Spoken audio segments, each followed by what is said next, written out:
ସନ୍ଧାନଟା ଯେପର୍ଯ୍ୟନ୍ତ ମଣିଷ ତାଙ୍କର ଶରଣାପନ୍ନ ହେଇନି, ଯେପର୍ଯ୍ୟନ୍ତ ଜୀବନରେ ଗୁରୁ ଗ୍ରହଣ କରିନି, ସେ ପର୍ଯ୍ୟନ୍ତ ସେ ବୁଝିପାରେ ନା।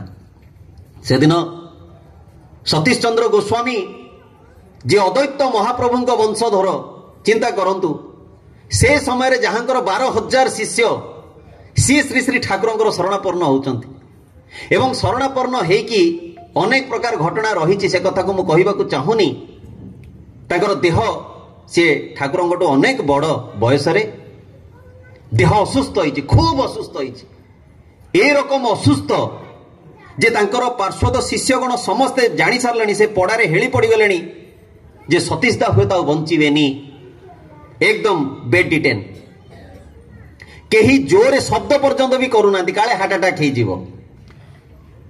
ଏଇ ମୁହୂର୍ତ୍ତରେ ଶ୍ରୀ ଶ୍ରୀ ଠାକୁର କୀର୍ତ୍ତନର ଦଳ ନେଇକି ଆସୁଛନ୍ତି, ତୁମୁଳ କୀର୍ତ୍ତନ।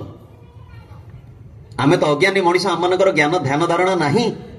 ଯେତେବେଳେ ସତୀଶ ଦାଙ୍କ ପାଖରେ ଯେଉଁମାନେ ସବୁ ଥିଲେ ସମସ୍ତେ ହାହାକାର କରି କହୁଛନ୍ତି, ଆରେ ଯାଇକି ଟିକେ କୁହ ତାଙ୍କୁ କୀର୍ତ୍ତନ ବନ୍ଦ କରିଦିଅନ୍ତୁ, କାହିଁକିନା ଏଇ ଯୋଉ ଖୋଳ କରତାଳ କଂସାଳର ସେ ଯୋଉ ନାଦ, ସେ ଶବ୍ଦରେ ସତୀଶ ଦାଙ୍କ ଜୀବନ ଛାଡ଼ିଯିବ। ଏଇ ମନୋଭାବ ତାଙ୍କର ଅଛି। କିନ୍ତୁ କୀର୍ତ୍ତନକୁ ଅଟକେଇବ କିଏ?